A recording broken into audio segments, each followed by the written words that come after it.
2 weeks. Nothing. Not once. That's not a stomach bug. That's what happened to one patient's body after 4 weeks on a new weight loss drug. One that's not even approved yet, but is already spreading through group chats and gray market pharmacies. And it's not some rare horror story either. This is a documented, real risk of a drug class that millions of people have already used. Over 4 million GLP-1 prescriptions were written in the US between 2018 and 2024 alone. I'm going to show you exactly why that happened, why the drug behind it still isn't officially available, and why the safer, newer version everyone's chasing might not save you from it either.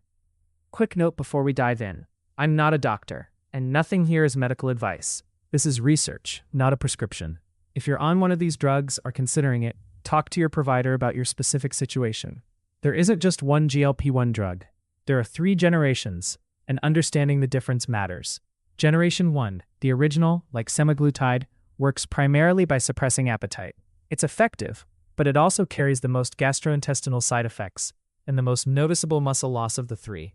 Generation 2 adds a second hormone pathway, GIP, which improves insulin sensitivity and produces somewhat better results with slightly fewer side effects. But the core problems, especially dehydration, don't go away. Generation 3, retatrutide, adds a third mechanism, glucagon, which helps the body break down fat cells faster. On paper, it has the fewest side effects of the 3, and the trial data is genuinely impressive. In one phase 3 trial, participants on the highest dose lost an average of over 70 pounds, more than 28% of their body weight, over 80 weeks, with nearly half reaching a weight loss threshold usually only seen after bariatric surgery. Here's the part that matters though. Retatrutide is still not FDA approved. It's only available legally through clinical trials, and anything sold online claiming to be retatrutide outside of that isn't legitimate. But here's the thing, not yet approved isn't actually the biggest problem these 3 generations have in common. Buried underneath all of them is a single side effect, built directly into how every one of these drugs works, one most people don't hear about until it's already happening to their own body. Every generation of this drug shares one mechanism that barely gets talked about. They all slow down your digestive system. That's actually how they work. Food sits in your stomach longer, so you feel full longer.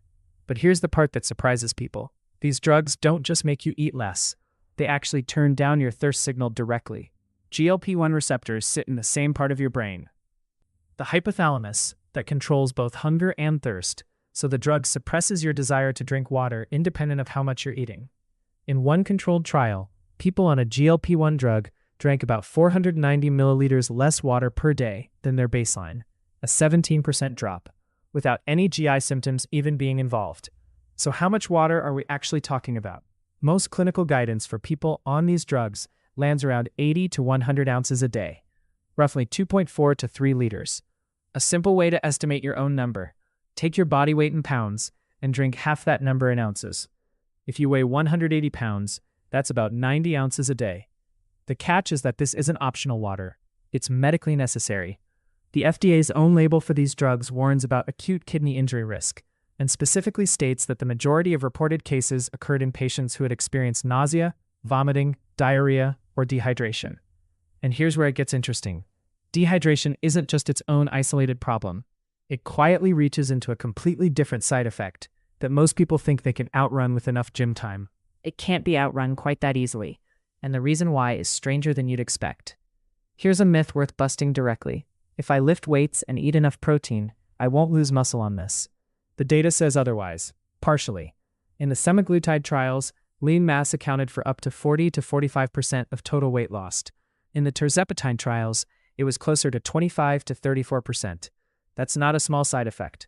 That's a meaningful chunk of what comes off being muscle, not fat. And here's why the dehydration piece from a minute ago isn't a separate topic. It's directly connected to this one. Muscle tissue is roughly 75% water. When you're chronically underhydrated, muscle cells lose volume, which means 2 things happen at once. Your muscles genuinely don't function as well, and any test measuring your muscle mass, like a DEXA scan or bioelectrical impedance, reads lower than your actual tissue, because a dehydrated muscle simply weighs and measures less. So some of the muscle loss being recorded in these trials isn't necessarily muscle breaking down. Some of it is muscle rutting dry. So what actually helps? Research on preserving lean mass during GLP-1 treatment consistently points to one number: 1.2 to 1.6 grams of protein per kilogram of body weight per day. Case studies of patients who combined that protein target with structured resistance training 3 to 5 days a week showed some patients preserved nearly all of their lean mass. A few even gained a small amount, while still losing significant fat. Which raises an obvious question: what does it actually take to avoid it? Not in theory, in practice, day to day, while you're actually on the drug. That part is simpler than you'd think, and it comes down to just 3 moves. So if you're already on one of these drugs, or thinking about starting, here's the practical version of everything we just covered. 1. Treat water like a scheduled task, not a feeling. Your thirst signal is being actively suppressed, so waiting until you feel thirsty means you're already behind. Sip small amounts steadily through the day, rather than large amounts at once. 2. Front-load your protein. Since appetite suppression hits hardest later in the day, structure your highest protein meal earliest, when you can actually eat more. 3. Lift something twice a week minimum. You don't need a bodybuilding program. Even 2 structured sessions is a meaningfully different signal to your body than 0. None of this eliminates the risks we've talked about. It's the difference between weight loss and fat loss, between a drug that just makes you smaller versus one that makes you smaller and weaker. But here's the uncomfortable part. Even doing all 3 of these perfectly doesn't fully protect you from the most serious version of this, the one that put a real patient in a consultation room, the one we opened this video with. And it's worse than just dehydration. Which brings us back to that patient. 2 weeks with no bowel movements isn't just uncomfortable. Severe, prolonged constipation on these drugs can escalate to fecal impaction or full bowel obstruction.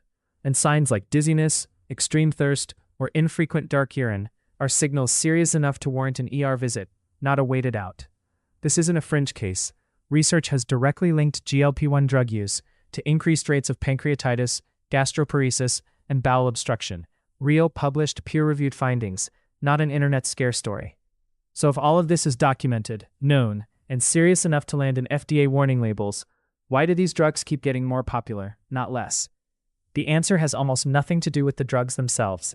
Every few years, a new pharmaceutical breakthrough promises to finally solve weight loss, and each one genuinely does help millions of people.